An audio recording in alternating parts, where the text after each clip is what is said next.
A very good evening to all our viewers and welcome to this Sunday's edition of Primetime News coming to you live from our Newsfirst studios in Colombo. I'm Arundhati Mudannayaka. Let's start off with a look at the stories making headlines this evening. Newsfirst headlines. Main sponsor. Valuable Finance, best finance company.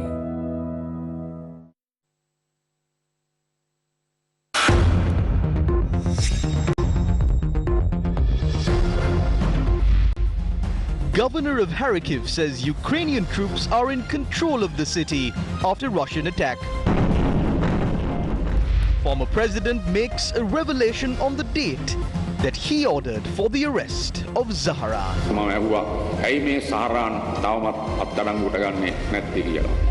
Power cuts for over 5 hours tomorrow.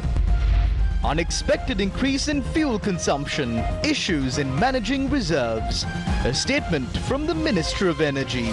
Diesel queues seen in many areas. Heavy rains forecast. Expedite harvesting produce of the Maha season. A request to farmers from the Department of Irrigation. Farmers question authorities how they are to harvest their fields without fuel to run their equipment.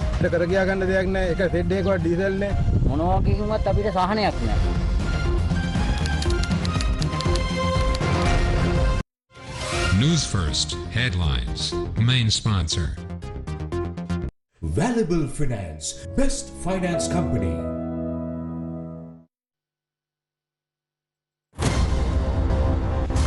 I will tell you honestly, the first night it happened, my heart started bumping. I truly didn't believe that this would actually happen. We knew that the risks are high, but I still couldn't believe that would be happening. Taking a look at the stories in detail now, Ukraine said it would hold talks with Russia at its border with Belarus near the Chernobyl exclusion zone after a call between President Volodymyr Zelensky and Belarus leader Alexander Lukashenko. Russian President Vladimir Putin has ordered the Russian military to put its nuclear forces on special alert, the highest level of alert for Russia's strategic missile forces. Now, Ukrainian president has invited foreigners to fight Russian war criminals. President Zelensky has said Ukraine is establishing a foreign international legion for volunteers from abroad.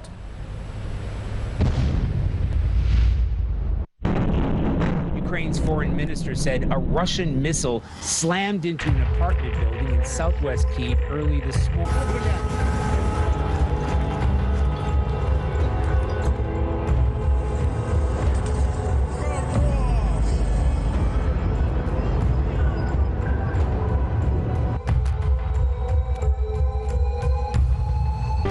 Ukrainian president has invited all foreigners to join hands with Ukraine and to fight against Russia. He says this will be the key evidence of your support to our country. The Ukrainian president Zelensky, who was once a comedian and an actor, has now proven himself to be a real leader more than even a politician. Now, even when countries like the USA was proposing that he leaves the country, he stood by his country and is still willing to fight for the country. Zelensky said the night had been brutal, with shelling on civilian infrastructure and attacks on everything, including ambulances. Earlier today, Ukrainian authorities said that Russian troops have entered Ukraine's second-largest city of Kharkiv, and fighting is underway in the streets. The mayor of Kharkiv confirmed that Ukrainian forces have now seized control of Kharkiv and have launched operations to expel Russian forces. Russia unleashed a wave of attacks on Ukraine, targeting airfields and fuel facilities in what appeared to be the next phase of an invasion that had been slowed by fierce resistance. Huge explosions lit up the sky south of the capital Kyiv, where people hunkered down in homes, underground garages and subway stations in anticipation of a full-scale assault by Russian forces. The mayor of the Ukrainian capital, Kyiv, has ordered citizens to stay indoors until tomorrow morning as Russian forces close in on the city. Authorities warn that all those venturing out will be considered members of sabotage groups of the enemy. Russia is now attacking Ukraine from the north, the east and the south. On the other hand, over 150,000 Ukrainians are now attempting to leave the country to countries like Poland, Hungary and Moldova. While one set of the civilians are trying to leave the country, another set has now come forward to take up arms and to fight for their country. In the Ukrainian capital of Kyiv, the mayor, Vitaly Klitschko, the former WBC heavyweight world champion, now in a deadly fight for his country. By his side is his younger brother, Vladimir, a former unified heavyweight champion. People of Ukraine are now resisting. They are openly confronting the Russian troops in their country. A video posted to social media shows a Ukrainian citizen attempting to stop a Russian tank with his body weight. A Ukrainian citizen confronted Russian soldiers after their armored vehicle broke down on a country road in Sumy region close to the border with Russia. Сломались. Можно оттащить на Россию обратно. А вы хоть знаете, куда вы едете? Куда? Western allies announced sweeping sanctions against Russia, including barring some key banks from SWIFT payment systems. The US will further bolster Ukraine's defense with an unprecedented third payment of $350 million. Britain says it is ready to provide Ukraine with additional military support, including lethal defensive weapons. Germany is to send 1,000 anti-tank weapons and 500 Stinger missiles to Ukraine as it fights the Russian invasion. The assets of Russia's central bank in the EU, US and their ally countries will also be frozen, limiting Russia's ability to access its overseas reserves. What is Russia's response? Russia has warned it could react by opting out of its last remaining nuclear arms pact and cutting diplomatic ties. Meanwhile, head of the Russian Space Agency announced that Roscosmos will seek work on joint space operations with Europe and the United States and instead seek cooperation with China. He said that he had given his team an order to start negotiations with Beijing on coordinating and mutual technical support. Two top 10 Russian tennis stars, including world number 1 Daniil Medvedev and Andrei Rublev, have addressed their country's invasion of Ukraine this week. Speaking to media, Medvedev, who won the US Open last year, said, quote-unquote, "In this moment you understand that tennis sometimes is not that important." Andrei Rublev also advocated for peace, writing, "No war please," on the camera after his win. Writing on the lens is a common practice after tennis matches. Meanwhile, Alexander Zinchenko and Vitaly Mykolenko shared an emotional moment prior to Saturday's clash between Manchester City and Everton as the pair hugged each other in the wake of Russia's attack on Ukraine.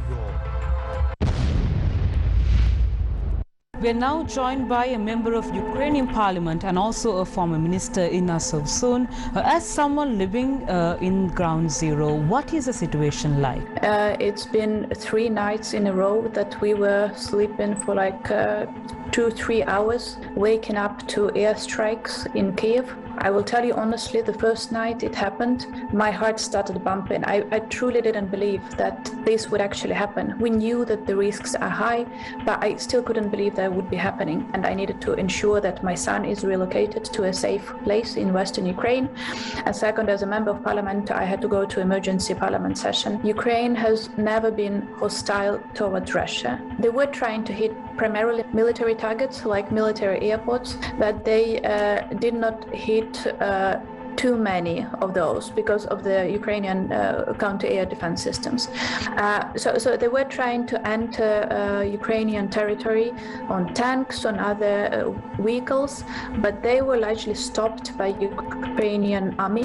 Putin was thinking that he would be fighting against Ukrainian army, and Ukrainian army is smaller than Russian army. But the thing is, Putin is now fighting against the whole of Ukrainian people because everyone here is uniting, everyone here is enlisting into the army. People are standing in lines, like thousands of people enlisting into the territorial defense units. What does it feel like living next to a large country that is also a superpower in the region? The relations between Ukraine and Russia have never been simple, and the attitude towards Russia has been dubious here in Ukraine. There are people who are willing for Ukraine to join the European Union, to join the European civilization, and they are the majority. But there are indeed people who are, they do speak Russian. They do have families in Russia. So there are many individual connections and personal level connections. So lots of people were saying like, those are our brothers, those are our friends. So if there was a single thing that could have united the Ukrainian nation, Putin did that. like everyone, regardless of the language they speak, regardless of their background, regardless of where they were from, regardless of the political party they belong to, and here I'm saying as an MP belonging to the opposition party, we all stay united. Have you lost faith in the international community? I do feel frustrated. I do feel appalled. We did see some sanctions on the side of the West. One of the big asks on our side was switching off Russia from SWIFT, was almost completed right now.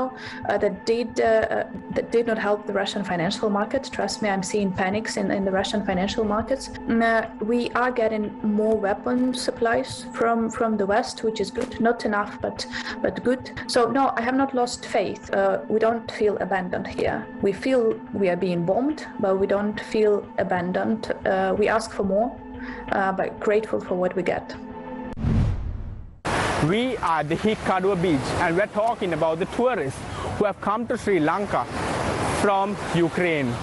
What is going on in their minds? They fear for the safety of their loved ones back at home, and they are finding it difficult to stay in Sri Lanka for a prolonged period of time because their finances are limited. They're running out of money. Right now we have the situation that we cannot come back to the Ukraine because of the war. If some of the Ministry of Tourism can watch it and help us with this situation. It's not only the military stations, they are starting to attack civils.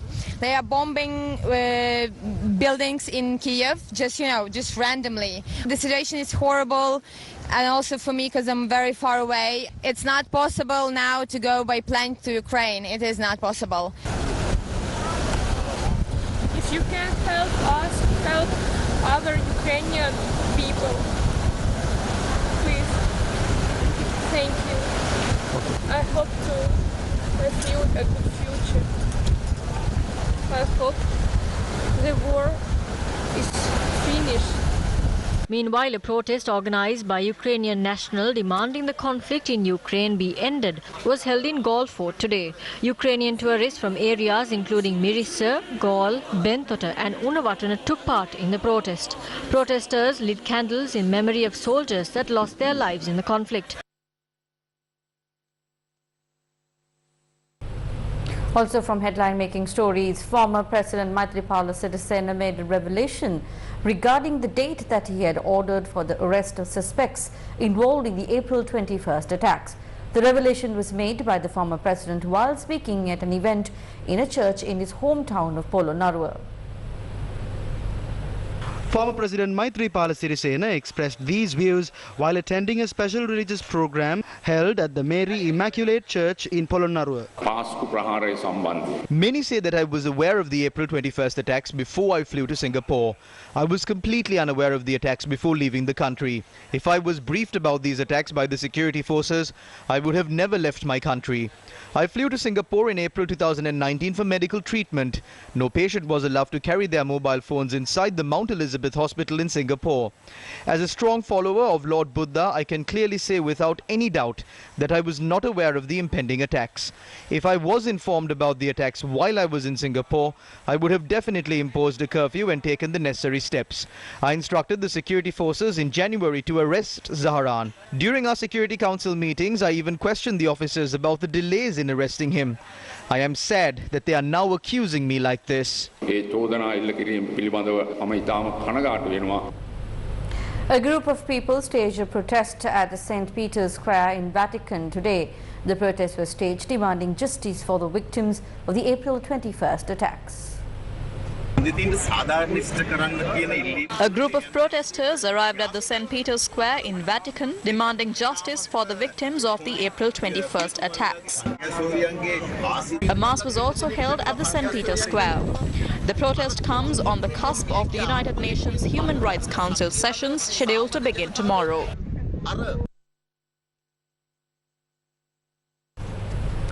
The Ministry of Energy stated 2 more diesel ships will arrive in the country tomorrow. Its secretary, KDR Olka, said one ship holds 28,500 metric tons of auto diesel and 9,000 metric tons of jet fuel. She also stated that another ship carrying fuel containing 30,300 metric tons of auto diesel and 7,000 metric tons of super diesel is also due to arrive. However, fuel queues were seen in many parts of the island today as well.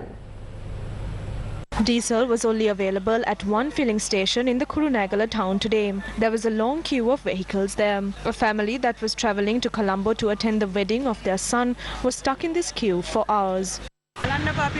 Our son is waiting at the hotel. We are stuck on the road with no way to travel to the hotel. This is what has happened to us even after we voted for this government. Our son is waiting for us there for hours. We are on the road since 8:30 in the morning. Our government has now done this to us.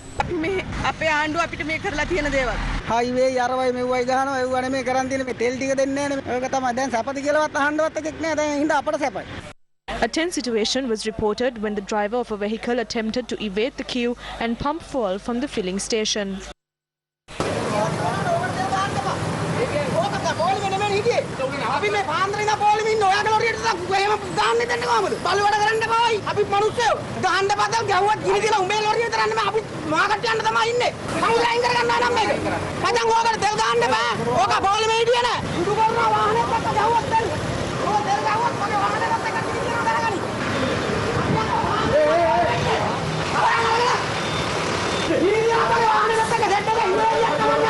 Eight out of 9 fuel stations in Mathura did not have fuel. According to our correspondent, even the diesel at the fuel station that provides fuel for ambulances will be over today. ඊයේ දවසේ රැයි issue කළා පොලිසියටත් ගිලන් රථවලටත් තව litre 100ක් 150 වේගාව තියෙනවා ආරක්ෂිත තොගය. තද තොග එන්නේ නැහැ. ඩොල් නැහැ ඩීසල් නැහැ වෙනෝනේ. තමයි බඩගින්නේ ඉන්නේ කුස් එකයි කියලා තියෙන්නේ. A shortage of diesel was also reported in Kandy and surrounding areas. There were long queues of vehicles to pump petrol as well. Our correspondent said that trading at the Katugastota Economic Centre has been affected by this situation. දෛනික වෙළඳාම ඇත්තටලා තියෙන ගොවියගේ load වලට මිලක් නැති තැනට පත් වෙලා තියෙනවා වෙළඳාම. මගේ ලෝඩ් එක ගහලා අපිත් එදා පෙරේද පහෙන් ආවේ. 2 out of 3 fuel stations in Hambantota had run out of diesel. According to a correspondent, one of the fuel stations was closed down. None of the fuel stations in Thalangama, Koswatta, Kalapuluwava, Rajagiriya, Battaramulla and other suburbs of Colombo had stocks of diesel available. මේක දාලා ඉවරලා ඉතින් ඉතින් bicycle එකක් මොකක් බලන්න ඕන. පරණ සුපුරු විදියට පරණ ජීවිතේ ගෙනියන්න ඕන ඊට පස්සේ. ගොඩාක් හැම පැත්තෙම පීඩණයට පත් වෙලා තියෙන හැම කෙනෙක්ම. There was a shortage of diesel in Gaul and petrol was only available at one filling station in the area. අවුරුදු දෙකකට කලින් කරපු පව තමයි දැන් මේ පරිහන් දෙන්නේ අපි. ඡන්ද දීලා කරගත්තු දේව ගෑරු රට පාලනය කර මෙහෙමුන්නේ නැහැ. රට විනාශයි. අනවශ්‍ය මේ පාරවල් හදනු තමයි කරන්න ඕන දේව කරන්නේ. 2 fuel stations in Birgama today did not have stocks of diesel available.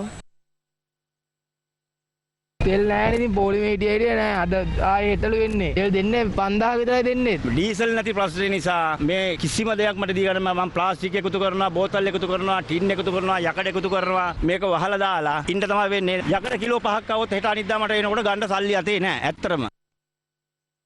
Long queues were seen at fuel stations in Vaunia today as well. Private bus operators in Jaffna alleged that fuel stations only issued fuel for 1,000 rupees. Our correspondents point out that intercity bus services had been hampered today as a result of this situation.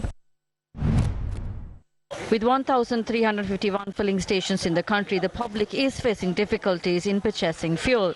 241 filling stations belong to the Ceylon Petroleum Corporation. Lanka IOC manages 216 filling stations. The remaining filling stations of more than 894 are operated by sales agents. The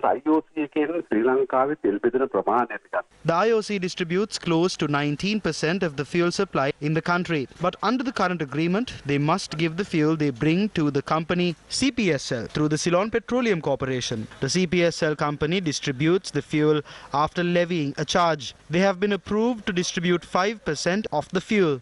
However, now they distribute 15%, exceeding that 5% mark. They bring fuel from Trincomalee and distribute it to the filling stations in Colombo.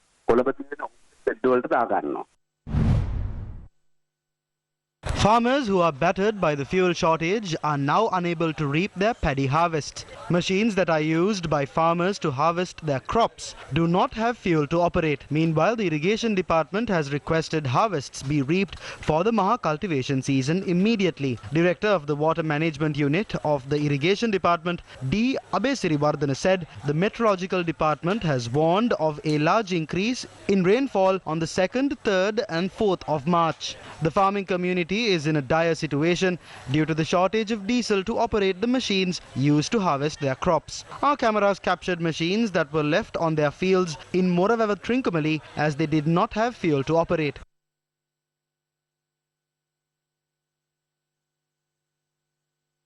Machine operators request fuel from us. Filling stations are not issuing fuel. Where can we find fuel? This is the amount of paddy we have. We don't have diesel to even harvest that. According to farmers, this issue has arisen as fuel isn't being issued to cans. Farmers say the amount of crops they manage to save after their fields were affected by the fertilizer crisis will also be lost if they don't harvest them before heavy rains hit the area. Machines used by farmers in Kantale, Sinipura, Jayantipura, Vanala and Peramaduwa were inactive today as the farmers there too did not have fuel.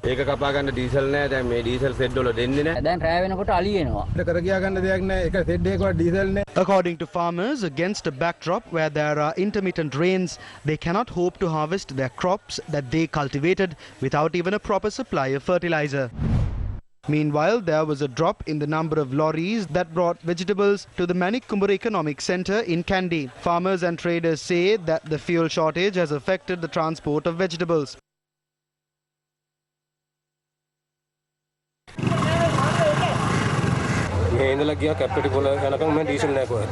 It doesn't make a difference even if we deliver goods after pumping fuel. If the customer don't have fuel to come and purchase them, people have abandoned selling as a daily trade. The fuel crisis is a result of the dollar crisis in the country. The country is now facing a power crisis as a result of the fuel crisis. Regardless of the statements made by state institutions, power cuts continue to be imposed. Although the Public Utilities Commission announced that power cuts will not be imposed during the weekend, power cuts were reported last night. Our correspondent reported that the supply of power was interrupted from 5:45 p.m. to 6 p.m. in Kandy yesterday.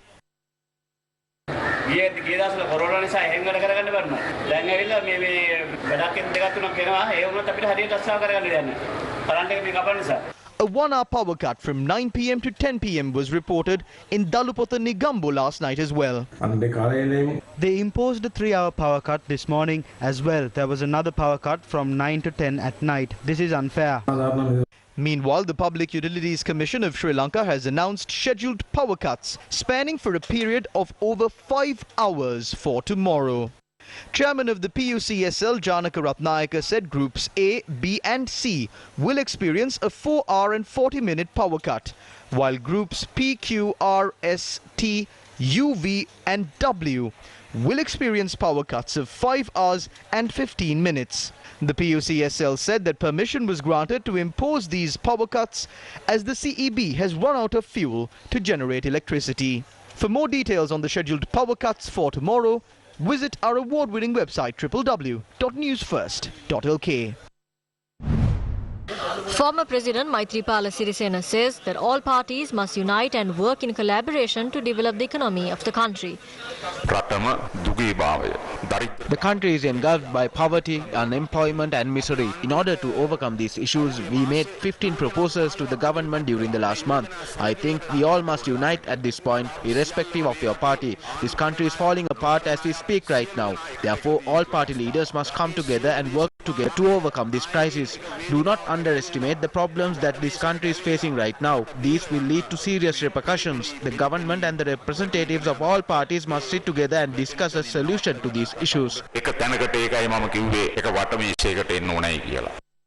The former president expressed these views while attending the Sri Lanka Freedom Party District Conference in Polonnaruwa. What is the primary role of a government? It is to make people's lives prosperous and to strengthen the economy of the country. The sovereignty of a country cannot be protected without strengthening the economy of that country. The national resources of the country too cannot be protected without strengthening the country's economy. What has happened to the government today? They are begging for 200 million from Australia. During the Badulla district convention of the party held at the post office auditorium in Badulla. Sri Lanka is facing many issues at present, and the shortage of dollars is identified as the root cause of many of these issues. So who is really responsible for this? We'll bring you the details after this short commercial break. Stay with News First. We will be right back. Valuable Finance, best finance company. Register today for a Zoom workshop on new technology in Sinhala. Are we achieving the full potential of our creativity on the 3rd of March at 3 p.m. Register via 0777 600 20. Organized by Slit Institute. TechBus. Main sponsor. Slit Knowledge University. Challenging convention and redefining education. Welcome back to the news. Leader of the opposition commented on the dollar crisis in the country.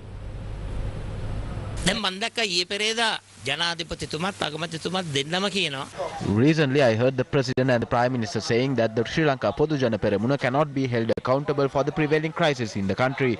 Now they are accusing me and the Samagi Jana Balavegaya for this ongoing economic crisis. Don't try to deceive the public anymore. The 22 million people in this country are not fools to listen to your lies. The people are eagerly waiting for an election to respond to this government.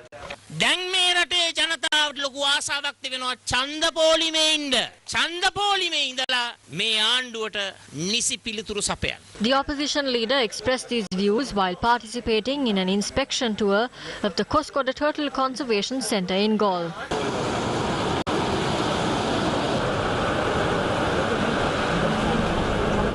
Up next is a look at Crime Watch.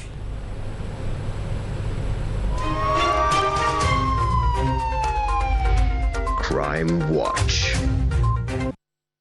An automatic firearm went off in Gona-Pinuwala today. The incident was reported close to the Gona-Pinuwala town. A cyclist had collided with a motorbike this morning. According to the police, a person had tried to grab the key of the motorbike from the motorcyclist when he had attempted to flee. The firearm was activated when an attempt was made to grab the bag of the passenger after it fell off on the road.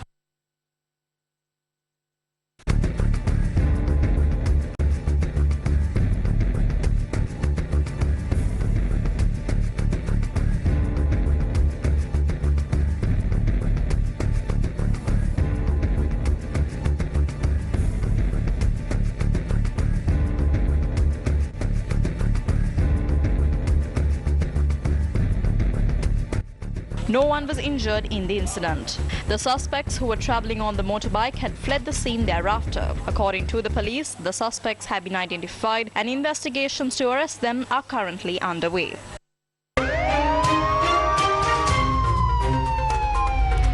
Crime Watch. Central Bank Governor Ajit Niwad Kapral says there are no plans to allow the rupee to float. This is despite a steady drop in workers' remittances received by Sri Lanka. Sri Lanka had received only $259.2 million as remittances from workers last month. It's a massive drop from 61.6% from $675.3 million in January last year. Official data shows it's lowest received by Sri Lanka in a month after the central bank started artificially controlling the exchange rate of the rupee in mid-2021. The central bank has cited the tendency of people to send money through informal channels as a reason for the drop. Severe economic crisis manifested by rising prices, consumer goods shortages, high cost of living, low international reserves, foreign exchange rate scarcity and slow economic growth. At this juncture, it is the responsibility of the Central Bank of Sri Lanka to urge the government to appoint the IMF and adopt strict micro policy framework targeting fiscal deficit reductions and debt sustainability. These are very essential. Central bank should be independently as one of the main apex body have to control this situation.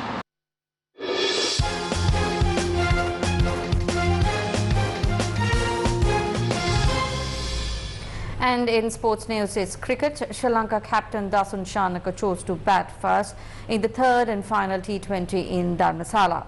This match is special for the Indian skipper Rohit Sharma as this is his 125th game in the format.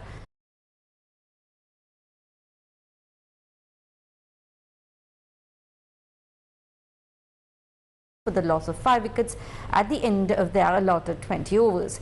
India batting second was at 57 runs for the loss of 2 wickets at the end of the 7.2 over shot while ago. He's going to let the first ball down. Sri Lanka in trouble. 1 for. Now edge of the circle at mid-off. He's had enough time. And with that, we wrap up tonight's edition of Prime Time News. Thank you very much for joining us. For the Newsfirst team, I'm Arundhati Madanayaka, together with our interpreter Taraka Gabriel. Thank you. Good night.